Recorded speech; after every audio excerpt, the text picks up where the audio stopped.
Magandang gabi, narito na ang ating weather update ngayong gabi ng Thursday, June 19, 2025. Bago tayo magsimula, huwag kalimutang i-like, i-share at mag-subscribe sa aming channel at pindutin ang notification bell para lagi kang updated sa lagay ng panahon. I-follow din kami sa aming Facebook page. Ayon sa pinakahuling ulat ng Pag-asa, tuluyan ng nalusaw ang low pressure area na ilang araw nating minomonitor sa west coast ng Luzon. Sa kasalukuyan, ang Intertropical Convergence Zone, ITCZ, ang pangunahing nakakaapekto sa ating bansa.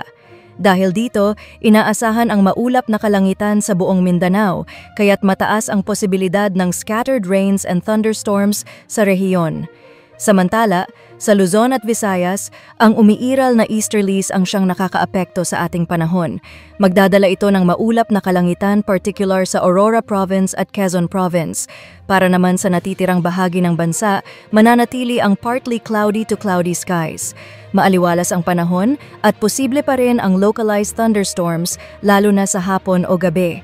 Kung babalikan natin, ngayong buwan ng June ay idineklara na ang onset ng rainy season at ang simula ng southwest monsoon, habagat. Ngunit marahil ay napapansin ng ilan na hindi pa nararamdaman ang epekto ng habagat. Ito ay dahil sa tinatawag nating monsoon break, isang panahon na pansamantalang humihina ang habagat, karaniwang tumatagal ng 3 araw o higit pa kung kailan kakaunti o walang pag-ulan sa western section ng bansa. Ang lagay ng panahon para bukas, June 20, 2025, mananatili ang epekto ng easterlies kaya't inaasahang partly cloudy to cloudy skies sa malaking bahagi ng bansa. Maaliwalas ang kalangitan ngunit may posibilidad pa rin ng localized thunderstorms kahit sa mga urban areas gaya ng Quezon City kung saan pwedeng umulan sa isang bahagi ngunit maaraw naman sa iba. Ang temperatura sa Metro Manila, inaasahan ang temperatura na mula 25 hanggang 33 degrees Celsius, sa Baguio City ay mas malamig na nasa pagitan ng 17 hanggang 24 degrees Celsius, sa Lawag ay posibleng umabot mula 25 hanggang 33 degrees Celsius, habang sa Tuguegarao ay inaasahang bahagyang mas mainit na may temperaturang mula 24 hanggang 35 degrees Celsius. Samantala, sa Legazpi, Cebu, Puerto Princesa, Iloilo at Davao ay makakaranas ng bahagyang maiinit na panahon na may temperaturang mula 25 hanggang 32 degrees Celsius. Sa Palawan at natitirang bahagi ng Visayas, patuloy ang partly cloudy to cloudy skies, kasabay ng posibilidad ng localized thunderstorms. Sa Mindanao, maulap pa rin sa ilang bahagi dahil sa patuloy na epekto ng ITCZ.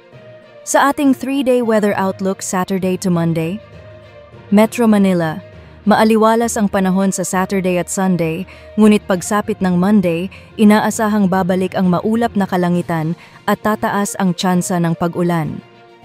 Baguio at Legazpi, partly cloudy to cloudy skies sa 3 araw na may posibilidad ng localized thunderstorms. Metro Cebu, maulap sa Saturday, ngunit magiging fair weather sa Sunday at Monday. Iloilo, magiging maulap at inaasahang may mga pag-ulan. Tacloban, maulap sa Saturday pero maaliwalas na panahon ang inaasahan sa Sunday at Monday.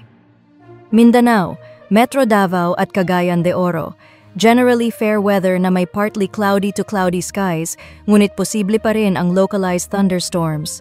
Zamboanga, maulap sa Saturday ngunit magiging partly cloudy to cloudy skies sa Sunday at Monday. At iyan ang kabuuang lagay ng panahon. Para sa mas marami pang weather updates, huwag kalimutang i-like, i-share at mag-subscribe sa aming channel. Pindutin ang notification bell para lagi kang handa saan ka man sa Pilipinas. Ingat at magandang araw!